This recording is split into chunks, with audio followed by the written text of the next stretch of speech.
So moving ahead with our discussion, my first question to you is, how did the school help you prepare for your career? Sure. So I think one thing that Cambridge Code really does well, and it's not just about me specifically, I've seen that with a lot of students who were with me and even today, is it prepares the students for the outside world. Cambridge Code kind of switched my personality from this reserved, shy person to someone who is not afraid of asking the questions, who is not afraid of questioning the status quo and trying to disrupt something that they think is not going well. So I feel that way Cambridge Code really prepared me for my whole life outside of school. And I think that's where its forte lies. This is what it does, and that's why I am a proud Cambridgian. Who was your source of inspiration back in your school days? Sure. My source of inspiration back in my school days was Lata Rawat ma'am. I think she was the first woman that I met who, at that time had that focus and zest to change things in the world. I was this reserved kid that she would always push. I remember, there were times where, like, I was this student who would consistently every term come second in class, and I used to get really happy with that. And while Lata Rawat ma'am used to celebrate and these wins that I had, she also promoted that I have to, you Akanksha, you have to do better than this the next time. I know if I had come first, she would have still the same response. And it wasn't about getting ranks, because I don't think that was her intent, and I don't think that matters as much. But primarily, she taught me to compete with myself from day one, that it's not about the rest of the people, it's not about the world. Every day you have to try to be better than what you were yesterday, and that's something that I've kept with myself over the years.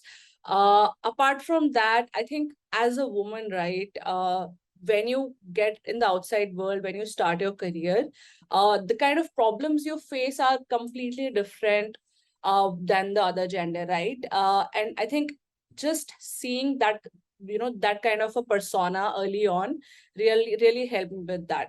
And the last thing I would want to say is that she used to teach us yoga. She taught us Tratak, how to keep your eyes healthy. That's something that I still do.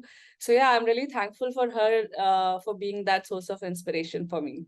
Moving forward with our next question, it's related to what we just talked about.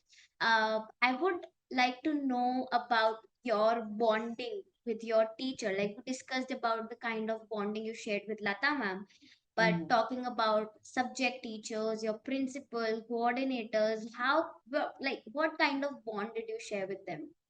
Sure. Actually, so we are a lot of us are on Instagram these days, right? There was this influencer comedy person that I was looking at, and I was just going through one of the reels, and he was trying to enact school kids, and suddenly, the kid calls his teacher mummy, and the other kid makes fun of him. Oh, teacher ko mummy bol diya, right?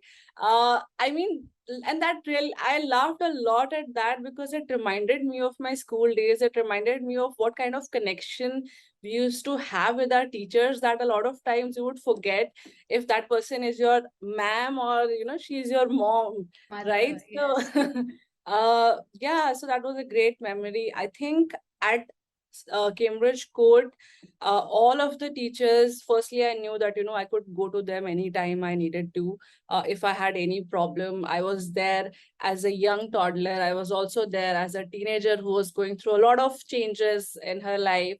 I knew I could always go to them.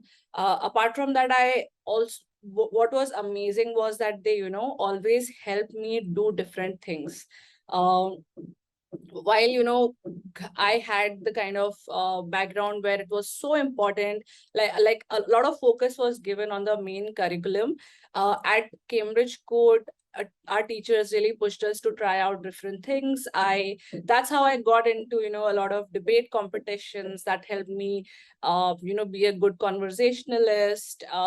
That's how I got into drama. that, helped me be empathetic about different types of characters in your life and, in the world. A lot of teachers focused a lot on sports activities. And the primary reason was to just keep yourself fit. And trust me, right now your metabolism helps you stay fit. As you get older, those that running that you do in school will really help you later on when your body is kind of giving up on you. So, Yes. our teachers really pushed us to try out different things, and if you would fail, they were there for you. And that was just amazing. It used to feel like home. I used to look forward to all the evening picnics we would have. Like, there are these jokes these days, right? When you were a kid, a picnic would just keep you sleepless. The night before the picnic, you would just think about, oh my god, I have picnic True. tomorrow, I'm going to enjoy. And it wasn't just about enjoying with your friends, but knowing that your teachers would be there, your principal ma'am would be there, and that felt like family, right? So just I have to give it to the Cambridge Core teachers and the whole staff, that they strive towards creating a family for students when they come from home. Talking about your school experience, it could you please brief two major takeaways you extracted from the school? Sure. Two takeaways that I extracted from school, right? Firstly, it was about, I think, early on, right? We put a lot of pressure on ourselves about being in one field, being married to it. I have to excel at arts, or I have to excel at science, I have to excel at commerce. And while your class 12th and class 11th and 12th are structured that way, one thing I took away from my school was that it's never too late to try something brand new. You could be as old or as young as you want to be, and you could still have your day one for something. And as long as you're consistent with that, as long as you keep up with your interests, the world is your oyster, and you can just try new things at any point. I think that's one key takeaway I had. The second one would be, never be don't beat yourself up about failures. It is okay to fail. You can fail at any point in life. A lot of people start at 80, right? I see a lot of entrepreneurs these days who are starting after 60, 70 years of age, and I see these 15-year-old kids who are beating themselves up for not getting those two extra marks, right? So I think that's one thing that was really promoted in our school, that it's okay if you fail. Just learn from that failure and try at it again. And if you fail again, it's okay, you'll still have one lesson. And the day you succeed, right, nobody will remember those failures. So I think those were the key takeaways I had from school.